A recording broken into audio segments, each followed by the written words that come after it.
helped me to achieve my own success. Now, this was the first book that I wrote 12 years ago. This book is called I'm Gifted, So Are You. How many of you have seen this book before? Wonderful, right? It's translated to Vietnamese as well. Okay? Now, I wrote this book 12 years ago to launch my career in Singapore, because at that time I was nobody. Nobody knows me in Singapore. So, I wrote this book when I was in the university. I was still studying, about to graduate. Why did I write this book?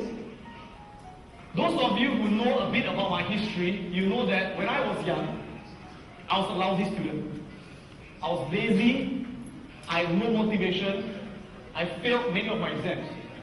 And in Singapore, I ended up in one of the worst schools in Singapore.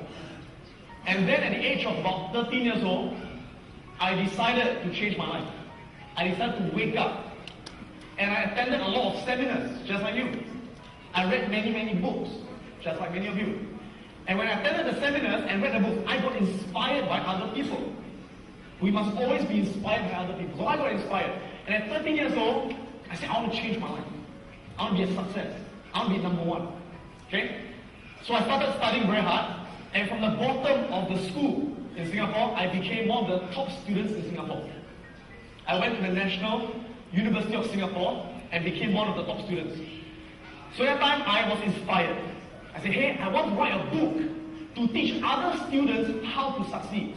I want to write a book to teach other students how to be a top student. So that was why I wrote the book. Now, here's the problem. After I wrote the book, it's called a manuscript. Right? Now, I knew that it was a good book. I knew it would help people. But the problem is, I have got no track record. I've got no credentials. At that time, I did not even have a degree. So who will read my book? I'm a nobody. I'm so young. I was only about 24 years old. Who will read my book?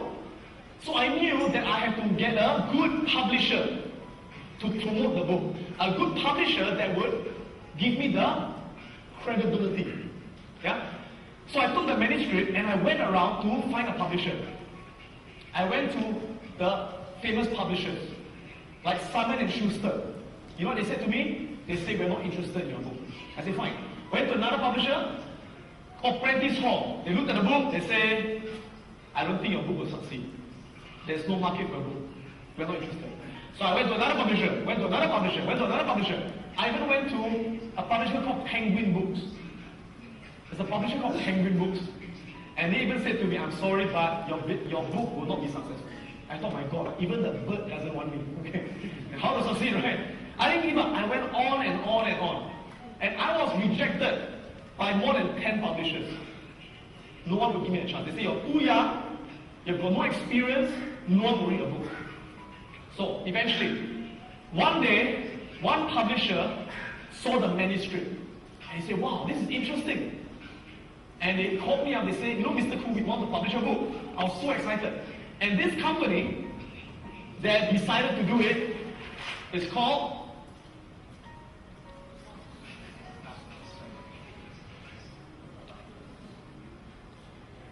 Oxford University Press, which is a publishing company in Singapore. So I said, oh my God, wow, Oxford University Press, such a good brand name. I said, with their brand and my book, you'll be a bestseller. You'll be successful, right? So I was so excited. So I went back to my school in the university, and I told all my friends, I said, you know what, Oxford is publishing my book. I will be a best-selling author, right? So I thought, sure successful, sure to be successful. Now, the year was June 1998. In June 1998, my book was supposed to be launched in all the bookshops in Singapore. I was so excited. Okay? 1 week before that, I couldn't sleep. Right? Because I had all these visions, I had all these fantasies. I imagine when I go to the bookshop, I see my book on the display, bestseller. I imagine my book everywhere. I imagine people queuing up to buy the book. I imagine I sign autographs. I imagine people take pictures, you know. Oh, I was so excited. I said, wow, you know, I'm going to be a best-selling author, like Anthony Robbins or whatever, right? Guess what? It did not happen. Let me tell you what happened. In June 1998, on the day of the book launch, I went to the bookshop. Yes, I went to the bookshop and I walked inside waiting to see my book. I walked in and I looked. I couldn't find my book anywhere. And so I called the publisher. I said, excuse me, isn't the book being launched today? They said, yes. I said, I don't find the book anywhere. They said, where are you? I said, I'm in Borders. You know Borders? Borders is one of the most famous bookshops in USA, also in Singapore. It's the biggest bookshop, Borders. And I said, I'm in Borders. And they said, oh, I'm sorry, but your book is not selling there. I said, why not? It's a new book. Why isn't the big bookshop taking my book? They say, Mr. Adam, you must understand. You are a first-time author. You have got no experience. You have got no track record. The big bookshops will not give you the space to put your book. I said, where's my book? They say, only the small bookshops will take your book. Small bookshops? Yeah, the lousy bookshops. So they okay, at least it's selling somewhere. I said, where? So they gave me the name of some bookshop very far away, which I never heard of before. I said, okay, fine. I traveled all the way there to this small bookshop in Singapore. I went inside, and I looked. I still couldn't find a book. Not even in a small bookshop. So I went to the person in charge, and I said, excuse me, do you have this book, I'm Gifted, So Are You? She said, ah. I said, I'm gifted, so are you. She said, I don't know. See yourself. So I went in there, I checked. And after 20 minutes, I found my book. 4 copies. 4 copies. And it was not even displayed on the shelf. You know where it was? It was on the floor. It was right on the floor. Here. It was not displayed this way, it was this way. You know? And it was stacked on top of a lot of other books. So look at it and say, my book! It's on the floor! Who can find the book? Right?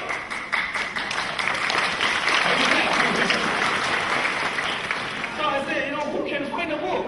So I was really upset. I was really angry. So I called my publisher. And I said to my publisher, I said, hey, why is it you are not marketing the book? You see, as a good publisher, what should they do? They should promote the book, right? They should have advertisements, they should have posters, they should have author signing. They did nothing. And I said, why are you not marketing the book?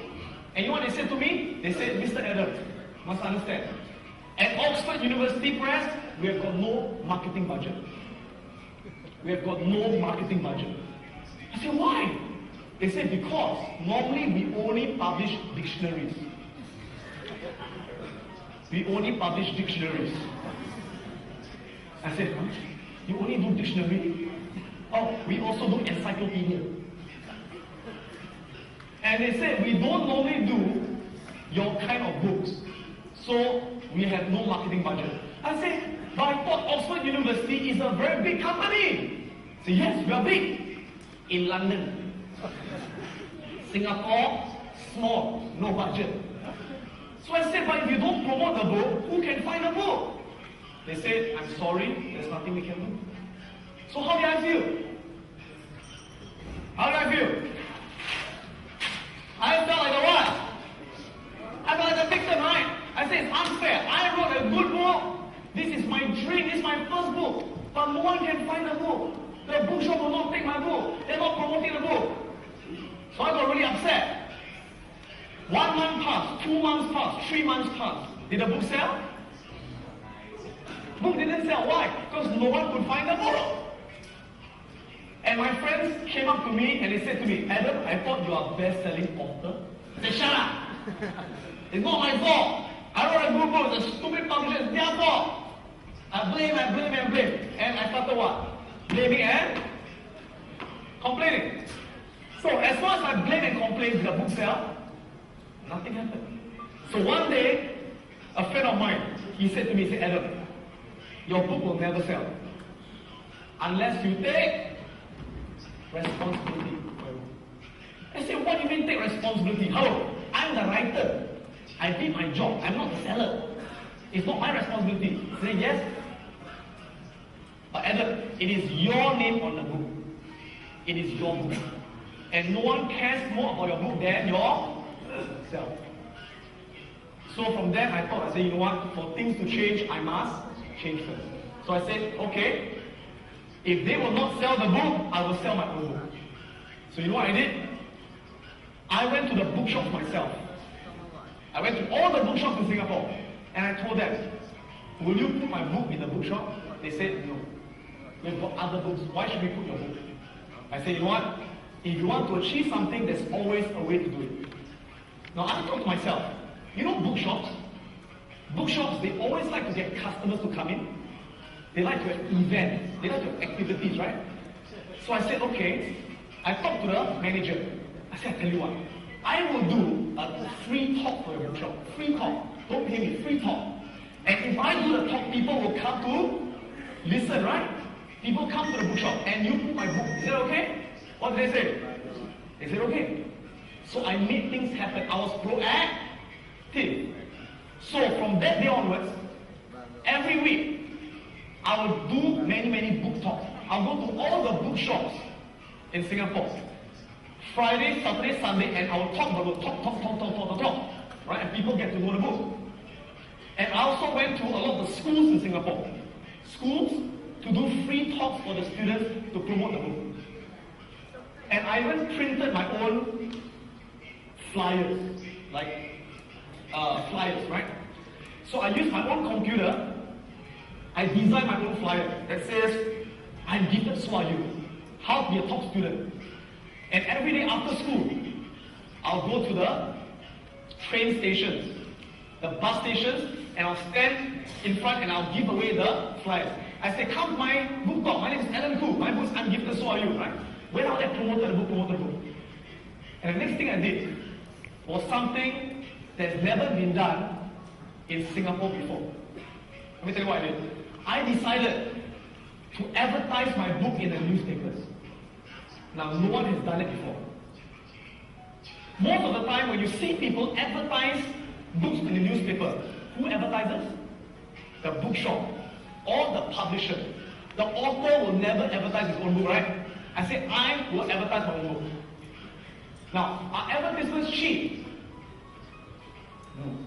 One advertisement this size in Singapore is about $2,000 US. One advertisement. I decided to put 4 advertisements. It's 8,000 US. Now at 24 years old, that was my life savings. For many years, I worked as a waiter.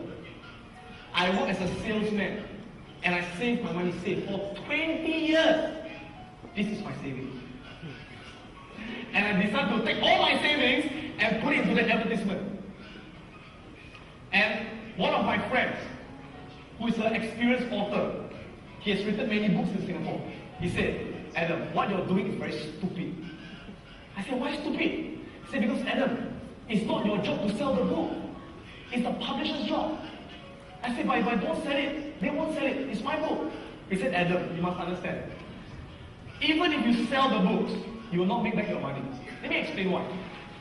You know when you buy a book that I wrote, I get paid a royalty.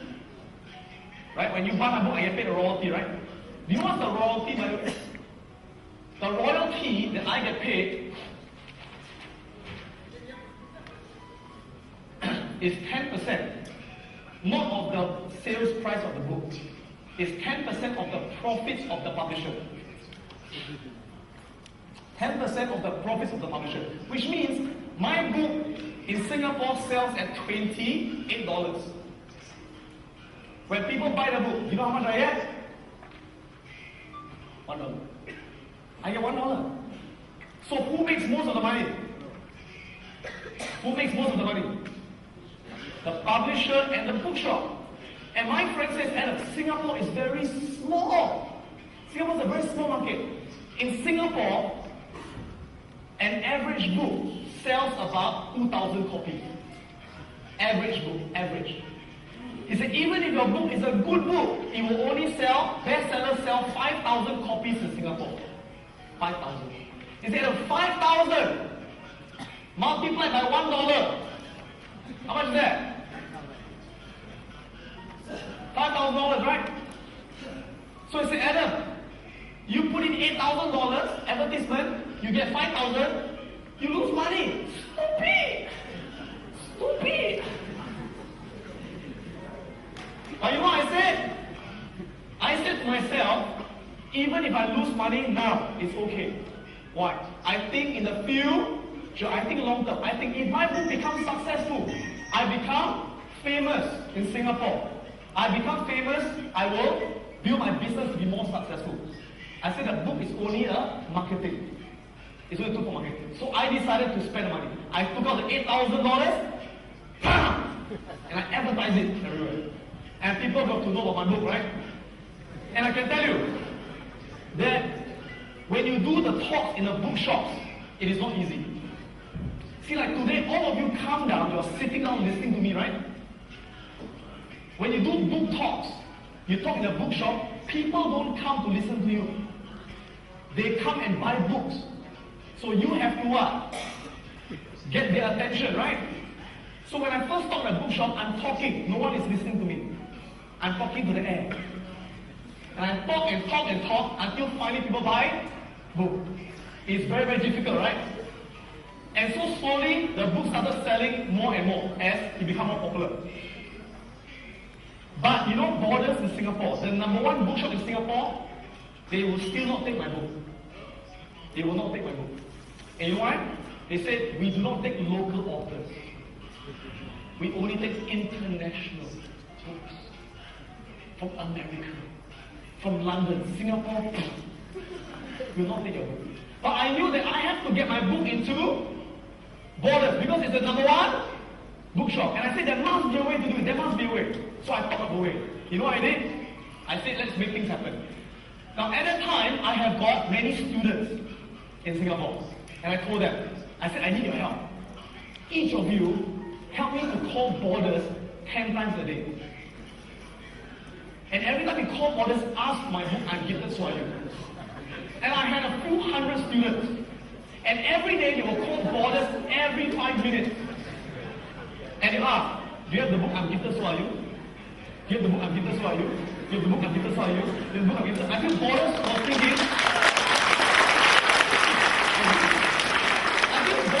who's Adam Khoo? Everybody wants to buy his book. And so they started ordering the book. And that's how I got the Borders, right? And 6 months later, I opened up the newspapers and I got a shock of my life. Because in Singapore, every Sunday, they have the bestsellers list. They rank all the books in Singapore, from the #1 to the #10 book. And when I opened up the newspaper, I got a shock. My book was ranked #1 in Singapore. Can I have the slide? Thank you. And the slide, please, slide. Okay? And I was featured in the newspaper. And this was the newspaper article I was featured in. Where at the time I was a student. And as a student, I topped the bestsellers list in Singapore. And if you look at the list, you can see my book, I'm Gifted, So Are You, #1. And have you heard of the book, 7 Habits of Highly Effective People? Very famous book. That was #4. Have you heard of this book, Men Are From Mars, Women Are From Venus? That was #6. Have you heard of Lee Kuan Yew? Lee Kuan Yew was our Prime Minister. He wrote a book, and my book also beat his book. Okay. So after that, the book became a bestseller. And did we sell 5,000 copies? No. We sold in a few years, we sold roughly about 60,000 copies. And after we sold all the copies, later, I wrote my 2nd book, my 3rd book, my 4th book, my 5th book, my 6th book, my 7th book, and today I've got 11 books. And the books are published internationally. And they're all now bestsellers. And recently my books were also translated into Vietnamese. Right? And they're sold right now in Vietnam. And in Vietnam, we have sold 35,000 copies in the last 2 years. Right? And not only that, but in Singapore, Borders, the #1 bookshop. This is Borders. Okay, this is the bestseller since I was #1 there. And this is a national newspaper, #1 over there. And in Borders, this is Borders, if you can't see from these Borders. And I was ranked #1 in Borders as well, the entire Borders bookshop. Now, why do I tell you this story? I tell you this story to share with you a very important lesson I've learned. And the lesson is this.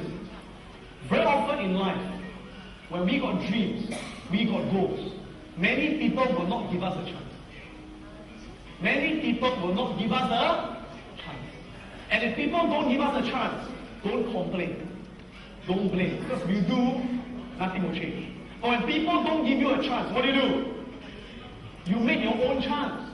You make your own opportunities. You create your own opportunities. And many times in life, that to achieve things, there are things that must be done that is not our job.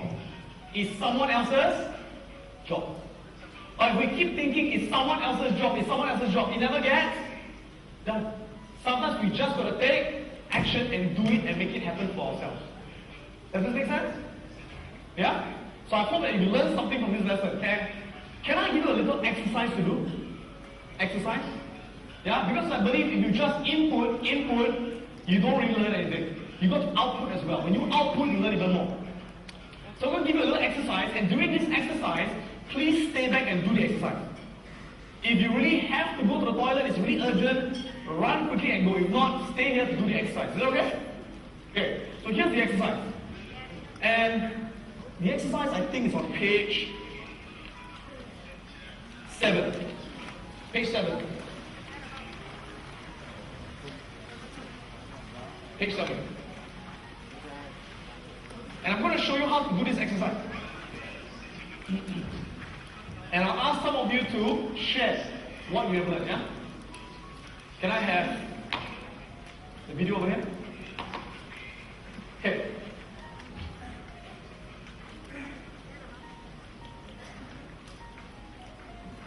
Video. Okay.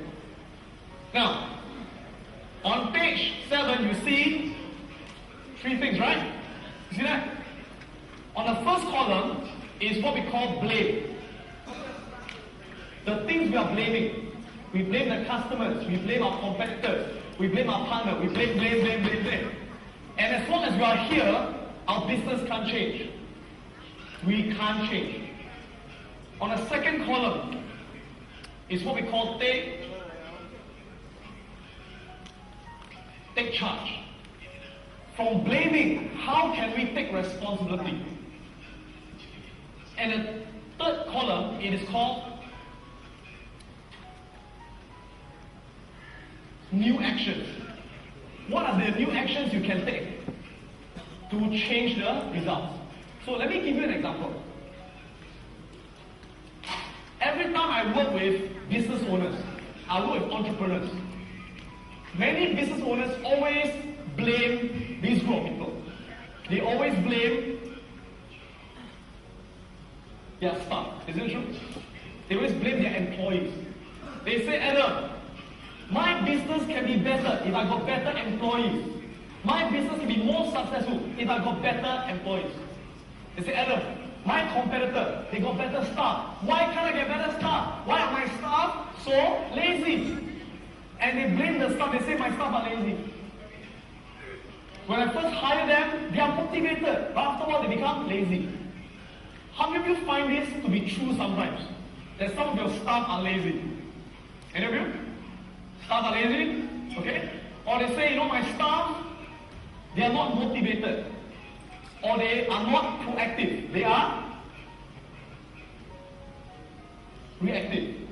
Okay? Let me ask you a question. As long as we blame our staff, will our business change? As long as we blame our staff, will our business change? Our business will never change. Right? Because if we blame our staff, remember then our staff are controlling our business. We are not controlling our business. So if we want to change our business, we need to take charge. We need to take responsibility. So as a boss, we must ask ourselves, how are we creating the situation? Why are my staff lazy? Why are they not motivated? How am I creating it? What are the decisions I'm making? What are the actions I'm taking that's creating this problem? So for example, how could a boss take charge? The boss could say, maybe they are lazy because I did not hire the right staff, right? I did not recruit the right staff. So maybe it's because of the way you recruit your staff. During the interview, you did not ask the right questions. You did not select the right person. Or it could be you selected the right person, but you did not do enough training. You did not train them. And that's why they do not perform, that's why they become lazy. Or it could be because you hire the right staff. You train them, but they are not motivated. Why? Because of the wrong way you pay them. The compensation. Let me give you an example, like in Singapore. In Singapore, I've got about 24 trainers, teachers. Yeah. Now, most of my competitors, they pay their teachers fixed pay. You know fixed pay? So they pay a fixed pay of, for example, they pay maybe fixed pay of 2,000 US dollars, fixed pay. So they work more, 2,000. They work less, 2,000. So what do? They work less. But my company is different. My company, I pay my trainers low fixed pay. I pay my trainers about $500. But I pay them commissions.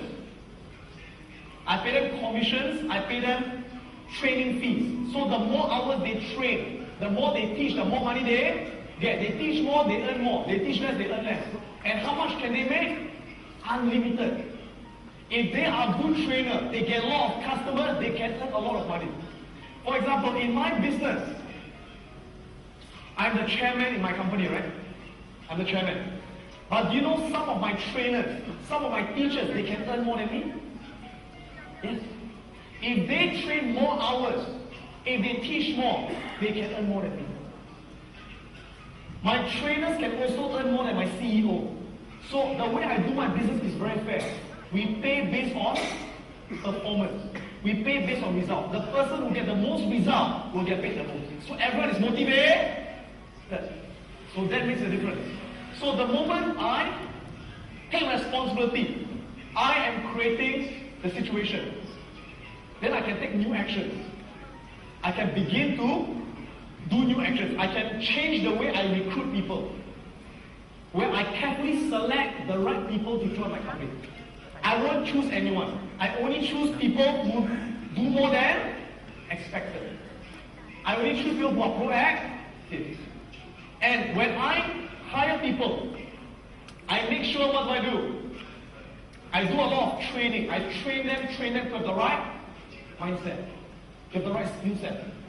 And I make sure I pay them. So the more they work, the more money they earn. Right? So right now, how many of you have had a business partner before? How many of you have had a business partner before? Okay. How many of you have had a bad business partner before? How many of you have had a business partner who cheated you before? How many of you had a business partner who cheated you before? Oh, so many of you. You know what? So did I. No. So did I. Okay? And I give you an example. What happened was about 6 years ago, I've got this man who is a very good interior designer. He designs houses. Very good interior designer. And he's quite old, he's about 60 years old. And he's actually one of the top interior designers in Asia. He designed many of the banks, many of the hotels. And he read about me in the newspapers. So one day he called me up and he said, you know, Adam, I'm a very good designer, but I'm bankrupt. I've got no money, bankrupt. And he explained, he said, because last time my company, I built it to very successful. But then he told me, he said, my wife, take my money and run away with my director. Right? So they cheated me And that's why now I've got no money. I said, Adam, I'm a very good designer. I'm a very good designer. I said, Adam, if you are my partner, we can make millions of dollars. Millions of dollars. Right? And he did the calculation for me. And he projected. He said, Adam, if we start the business, you put in the money. I will be the designer. Okay? And we can make so much money. And he showed me all the money we can make. Few 100,000, few million US dollars. So when I look at the money, I go, my eyes open. I'm very excited. I say, wow, okay. So I put in the money. I put in about $500,000 into the business. Do I know anything about interior design business? Nothing. I thought it's okay. He's the interior designer. Let him run everything. So I don't look at the bank. I don't look at the business. He run everything. And so the business was running. And every month he called me. He said, Adam, business very good. We closed the sales. We got so much sales, so much sales, so much sales. So I was very happy. I said, good. Oh. Okay? And a few months later, what happened was, a customer called me. And he said, we hired the company to do the house, the interior design. We pay the company, but they don't do the house. I said, why? So I went to check with my accountant in the company. I said, why is it the customer we're not building a house? After they paid the money. And the accountant said, we got no more money. I said, huh? What do you mean we got no more money? I thought there's very good sales. I thought I put in $500,000. They say, no, there's no sales. And later I found out that my partner, he has been taking out the money. Every month he takes out the money and he spends the money. And when a customer hires the company, when they put in the money, instead of using the money to build a house, he takes the money and he pays his old debts. He pays what he owes other people. And the next thing I knew what happened, the company had no more money. And many people started suing the company. Now that company has got two directors. I'm one director and my partner is one director. And what happened was my partner, eventually, he himself got bankrupt because the bank sued him. And in Singapore, when you are bankrupt, you cannot be a director. So he resigned as a director. So now the company has got how many directors? Me. And I'm now the only director of the company and the people are all suing the company. So I could go through my lawyers and it was a very, very painful experience I went through. In the end, I lost a lot of money. And it affected my reputation as well. And after that, what happened? I said at first, it's not my fault. It's because of the partner is dishonest. The partner cheat my money, right? But later I told myself, if I blame him, then I will never learn the lesson. Next time, I will continue to be cheated by other people. So instead, I take responsibility. I said, the reason I lose my money is because I was greedy. It's because before I make the company my partner, I did not check his background. I did not monitor the business. And that is why I lost money. So I begin to take responsibility. Later I found out, by talking to many people in the design industry, that this man has cheated many other people. I'm not the first one. I'm the fifth one. He has cheated many businessmen. So I told myself, it is my fault. I did not do my research. I did not do my due diligence. So because of that experience, today am I a better businessman? Let me go on to share with you the next concept that has helped me a lot. And the concept is this, that we know in life things don't always go the way we want. Life doesn't always go the way we want. But we have a choice to let things control our emotions. Or we can control our own emotions. And there's a formula I'd like to share with you, which is this. And the formula goes, E plus R equals to O. Right? And what does this mean?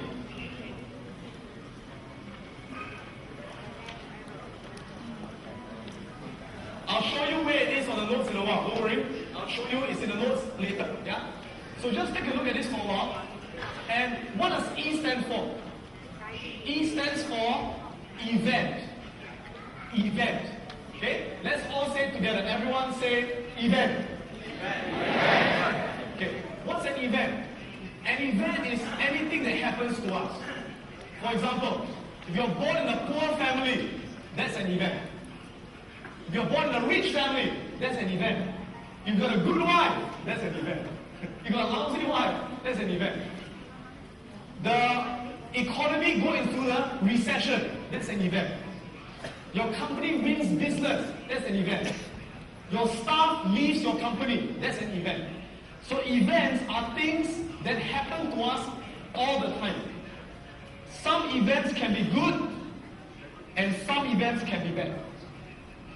Now, can we control every event that happens to us every day? Can we control every event that happens to us every day? Yes or no?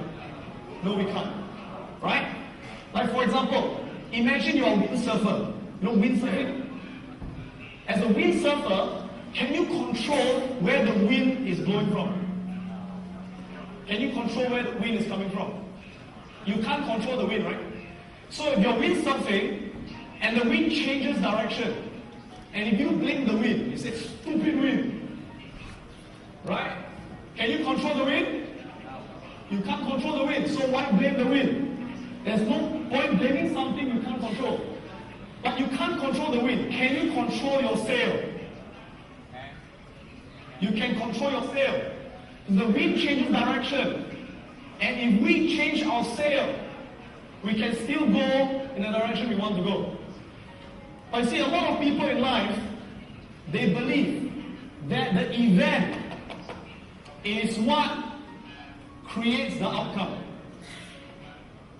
They believe the event creates the outcome. So they believe, because I'm born in a poor family, so I got no money, I got no opportunity, that's why I'm poor.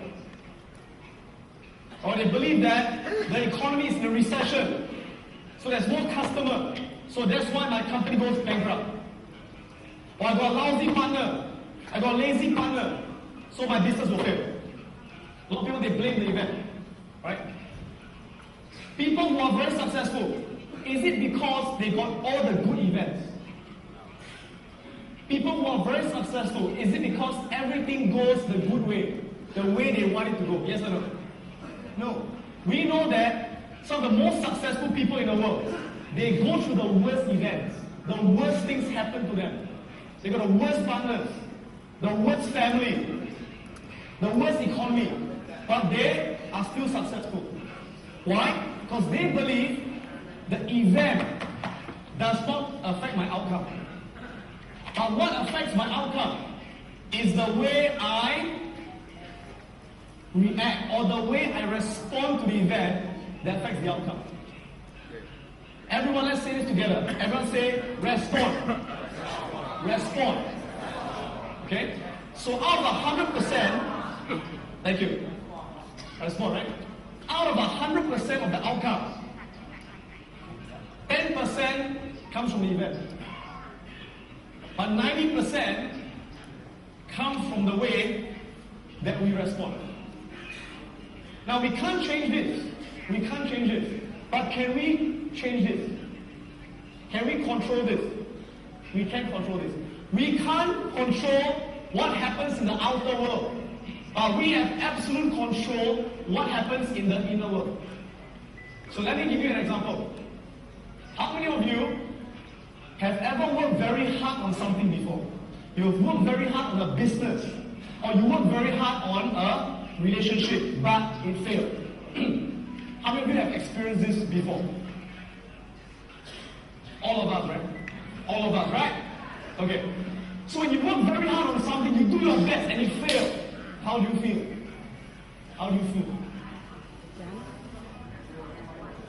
You feel angry? You feel disappointed? Do you feel happy?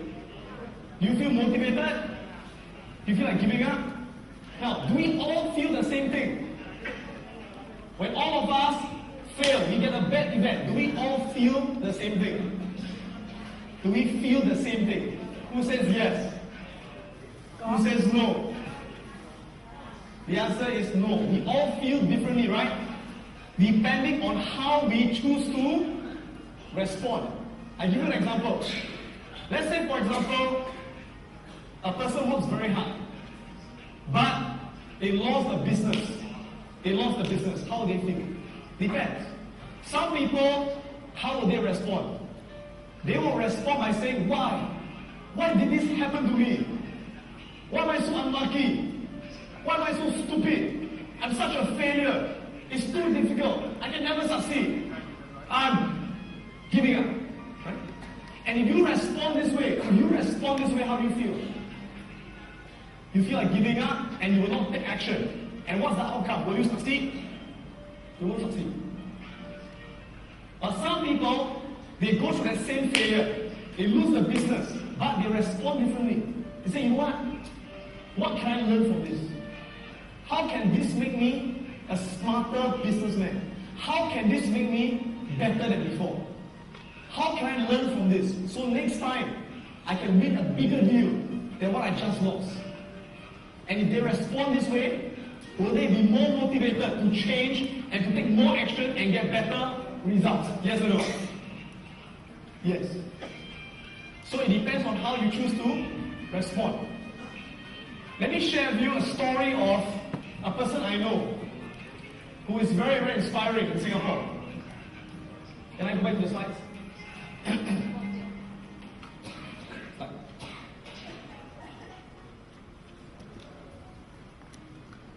Okay.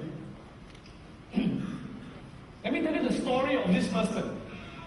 This person was featured on the front page of the newspaper in Singapore, and his name, he's the man in the center. He's the man in the center over here. This man, over here, the center. His name is Mr. Lim Yao Tong. And what happened was this man, many years ago, in his late 20s, when he was about 20 to 30 years old, in Singapore, he started a company called Emporium. And he worked very hard to build this company, Emporium, and he became one of the biggest shopping centers in Singapore. Right? One of the most famous shopping centers in Singapore. So last time, every time someone wants to buy something, they go to Emporium. Very famous. So he was a multi-millionaire. He was a successful businessman. But what happened? In the 1980s, as you know, Asia went into a very bad recession. And Singapore also went into a very bad recession. And he was hit with all the worst events. Singapore went into a recession, and many competitors from Japan, from America, from London, they came to Singapore. New shopping centers came. And his company did not change fast enough. His company did not improve. And people stopped coming to his company, to his shopping center. And after a few years, his business collapsed. His business went bankrupt. Can I go back to the slide, please? Go back to the slide. His business went bankrupt. And a few years after that, he himself was declared a bankrupt. He was declared a bankrupt, lost everything. And he was declared a bankrupt at the age of 72 years old. 72. Now guess how much money he owed the bank? You know how much he owed the bank? He owed the bank about 60 million US dollars. He was 60 million US dollars in debt at 72 years old. Now let me ask all of you a question. Imagine if you are 72 years old and you went bankrupt and you owed 60 million US. How will you respond? Most people, they'll say what? It's over. I'm too old. I'll never make it back. God, why do you do this to me? Why? Right? And they'll respond by saying what? I'd rather die. And they take the gun. But the amazing thing was this guy, Mr. Lim Yao Tong. Go to the slide again, please. This guy, Mr. Lim Yao Tong. Okay? He had what we call the winner's mindset. The winner's mindset. Everyone say winner's mindset. Let's say it together. Winner's mindset. One more time. Winner's mindset. He had the winner's mindset. What happened was, when he lost everything, the reporters and the newspapers, they came to interview him. And they asked him, how do you feel? How do you feel, right? The last 30 years, all your money is all gone. You are lost all your money. How do you feel? You know what he said? He said, it's not gone. I'm still a millionaire. I'm still rich. They said, huh? Are you okay? Are you crazy? You're bankrupt. I mean, you're rich. And he said, this man said, he said, my true wealth, my true riches is not how much money I have in the bank. My true wealth is not what is in a car, is in a house. He said, my true wealth is what is here. He said, my true wealth is my mindset, my ideas, my experience, my knowledge. He said, here I'm still a millionaire. And he said, they can take away my house, they can take my car, they can take all my money, but they cannot take my mindset. And he said, as long as I'm still a millionaire here, you know what? I will make it back here. And he said, at 72 years old, I will start all over again. I'll start all over again.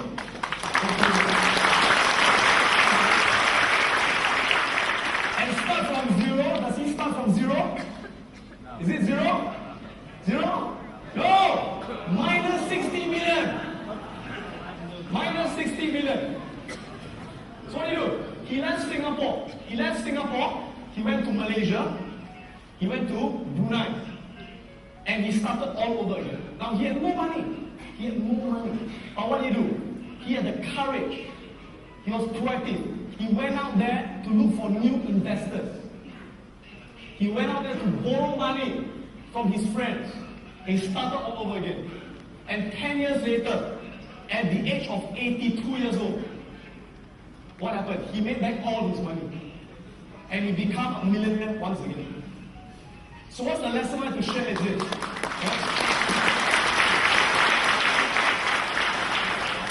That every time I read this article, I get very inspired myself. Because it reminds me that I should never ever give myself excuses. When I think I'm too old, hey, there are people older than me. When I think that I got no money, there are people who are worse than me. Right? But it is not our event. It is how we respond. That is what makes the difference. How many of you here think that you are lucky? You are lucky. Okay? Lucky, you are lucky. How many of you think you are not lucky? Okay, interesting. How many of you think that no matter how unlucky you are, there are other people who are more unlucky than you? There are other people who are more unlucky than you. If you think you're unlucky, there are people who are worse. And some of these people could be even more successful. Is that possible? Is that possible? Yes, how they choose to respond. Okay? How many of you feel that right now, when something bad happens to you, you respond in a way that makes you feel bad, that makes you feel lousy, and you feel like giving up? Alright? How many of you want to learn how to control your response? You want to learn how to control the way you respond? Great. Let me teach you a formula. And this formula is on page 8.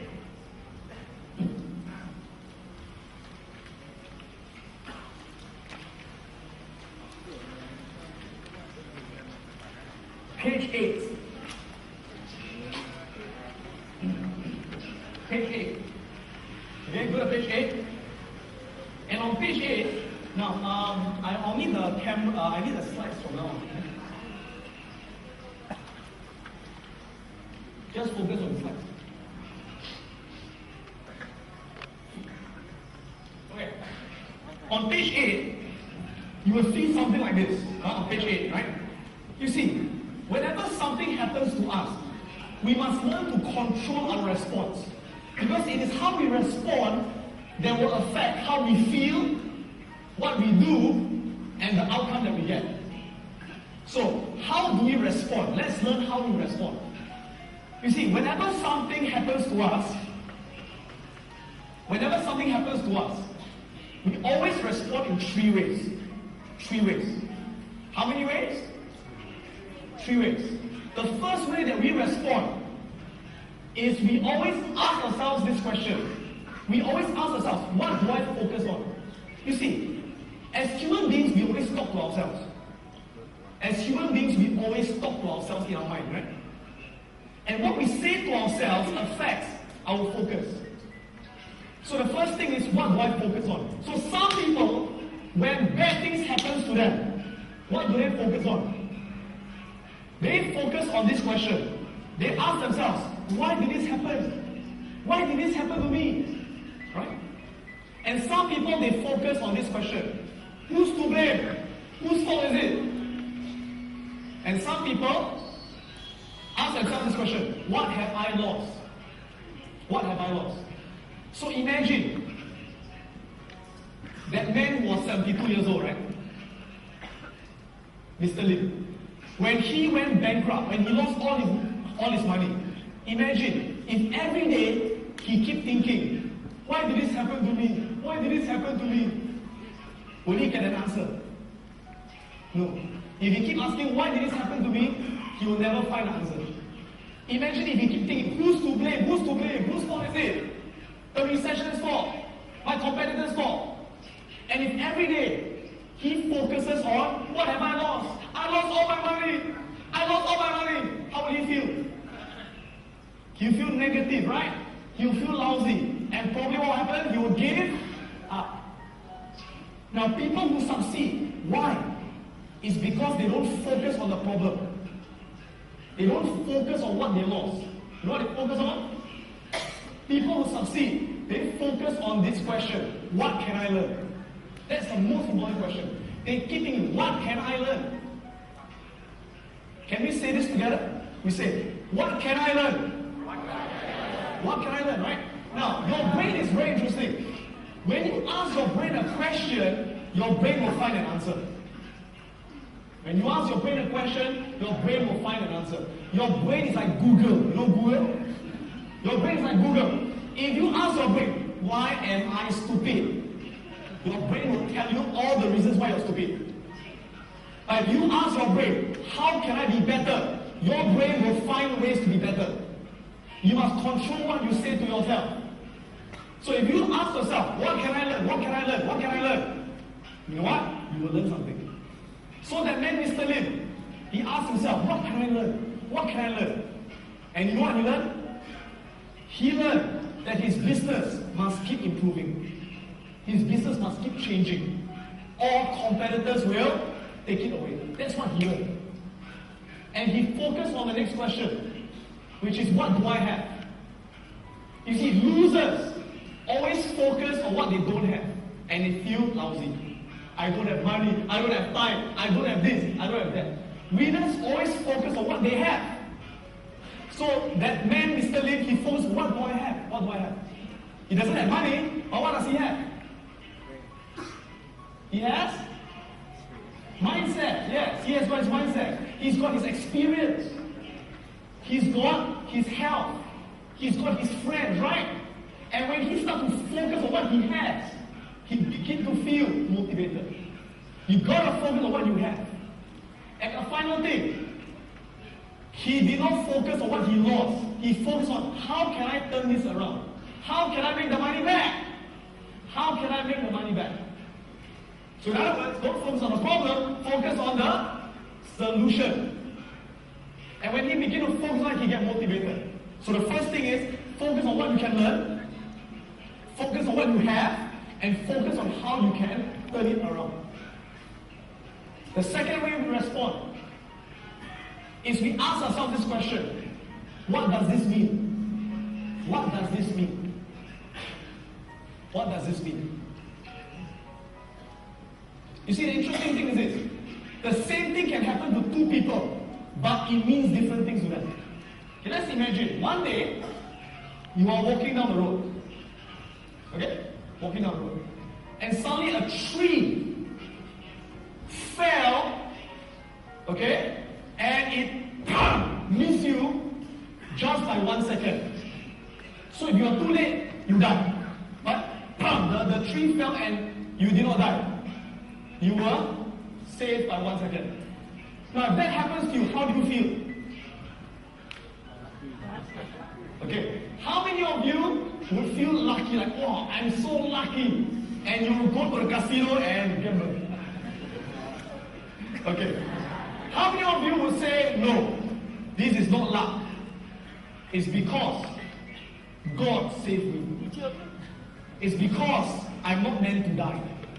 It's because I'm meant for greater things. And God helped me to be saved, so I can be making a difference in the world. And you feel inspired, and you go and make a difference. True? So, different people, they've got different meaning, right? I give you an example. It's like, for example, let's imagine you're married for 10 years.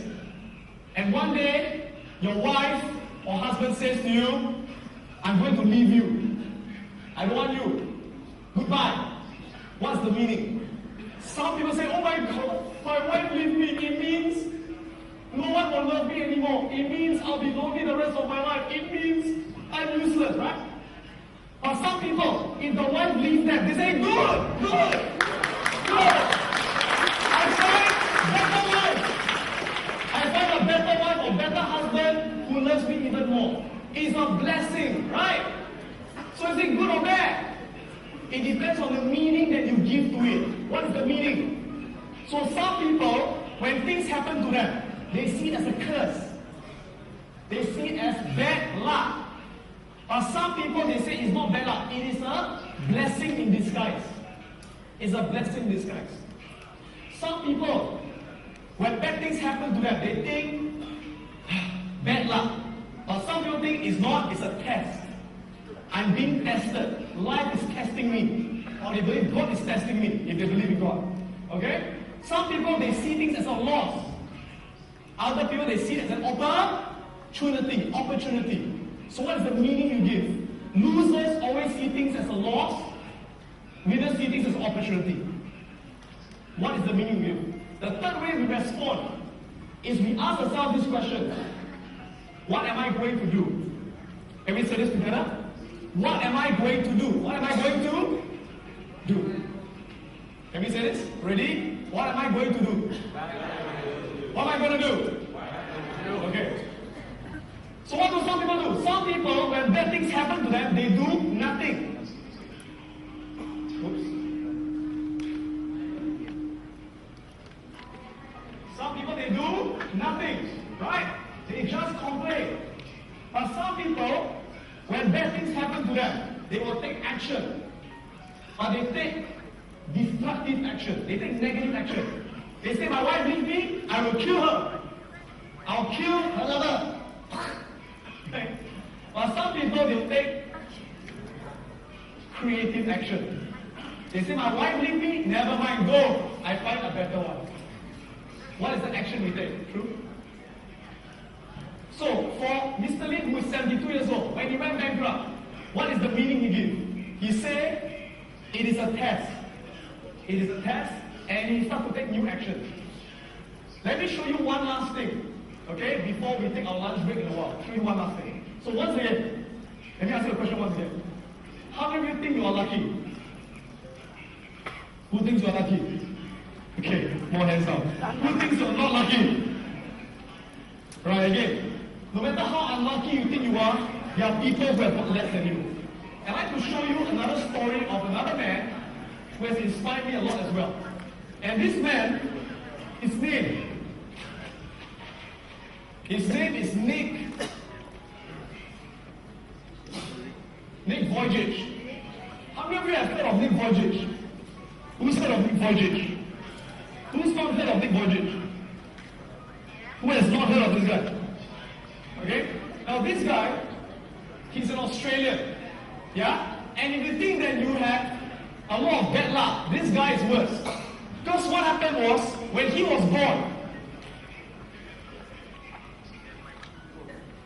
can I have the video here? When he was born, can I have the video over here? Yeah, video. Okay. When he was born with no arms, and no legs. He's got no arms and no legs. And he's only got one foot with two toes. Right? Now, let me ask you this. If you were born this way, would you think you're lucky? Probably not, right? And he was born this way. And what happened was, the day he was born, and the nurses delivered him, the moment they saw him as a baby, they started crying.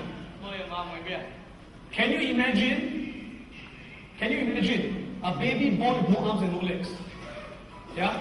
And then the father who saw his firstborn son being born, he was so shocked. It was not a happy day. He ran out of the hospital and he threw up. And that was the day that he was born. Imagine the day you are born, your parents are not happy. Your parents are sad. It's a tragedy. But after he was born, the doctors told the parents, they said, your son has got no arms and no legs. Next time he'll never be able to stand. He'll never be able to walk. He'll never be able to go to school. He'll never be able to get a job. He has got no future. He's got no future. But after the parents accepted the fact, they say, you know what? He's still our son. We will still bring him up and love him like everyone else. And so when he was growing up, his parents encouraged him a lot. Right? They taught him to believe in himself. But was it easy for him? It was not easy. Imagine when he was in school, he had no friends. People looked at him and went, They thought he was a freak. Right? They threw things at him, they laughed at him. And at the age of 9 years old, he thought of only one thing. He thought of killing himself. Because he thought, what's the point of living? What's the point of having a life? I've got no future. Nobody will ever love me. Nobody will ever marry me. Why do I live? And one day, the mother went up to him. And the mother said, Nick, you're born without arms and without legs. Is it your fault? Is it his fault? No, same thing. If you are born poor, it is not your fault. Right? If you're born rich, it's also not your fault. But the mom said, Nick, you have a what? You have a what? Choice. Can we say this together? Everyone say choice. You have a choice. Thank you. You have a choice. What's the choice? Can I go back to my slides? Back to my slides. He said, you have a choice of what you want to focus on. Or what you want to focus on. You see, at first, Nick, what did he focus on? In the past, he kept focusing on, why did this happen to me? Why this happened to me? And he focused on who's to blame, whose fault? God's fault, make me like that. And he focused on what he lost. He said, I've got no arms, I've got no legs. Think about it.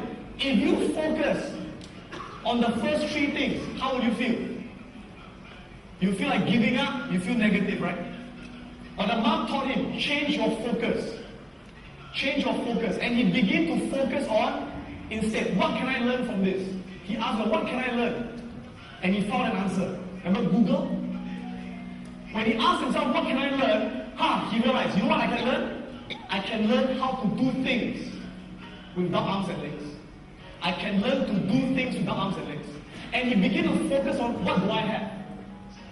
He stopped focusing on what he doesn't have. He focused on, what do I have? And you know what he has? He said, I can talk. I can speak. It's a gift. I can see. There are people who are born blind. It's a gift. I can think. It's a gift. And when he began to focus on what he has, he began to get the confidence, the motivation.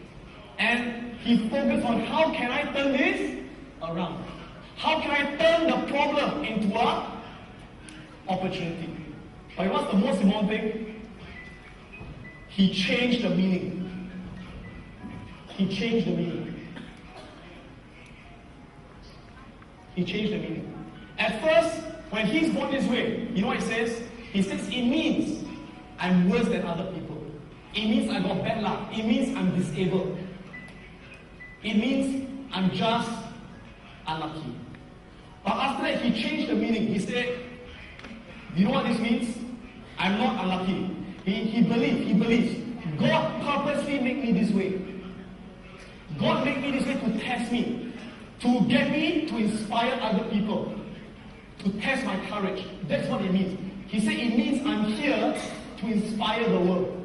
And the moment he saw himself as someone who is meant to inspire the world, he began to then focus on taking action. So what did he do?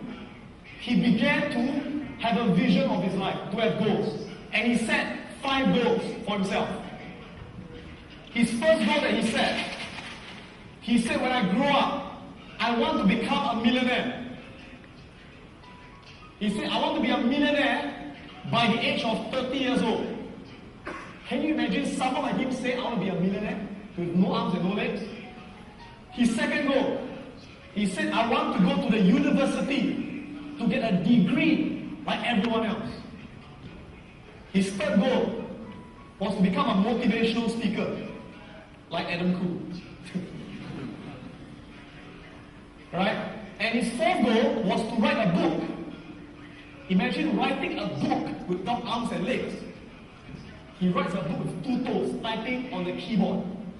And his last goal was to raise money for charity, to help people who are poor. And it was an amazing thing. By the age of 20, 26 years old, 28 years old, he has achieved every one of these goals. Today, Nick is a multi-millionaire. He's a multi-millionaire. How did he make his money? He's a property developer. He develops property. He's a stock investor. And he's a motivational speaker. He went to the university and got 2 degrees in finance and accounting. He's a motivational speaker. He has spoken to more than 3 million people in 30 countries. And he has written a book with 2 toes. And he has raised millions of dollars to build schools in poor countries. So let me ask you a question. Would you say he's successful? Would you say he's successful? Would you say he's successful? Yes or no? Yes.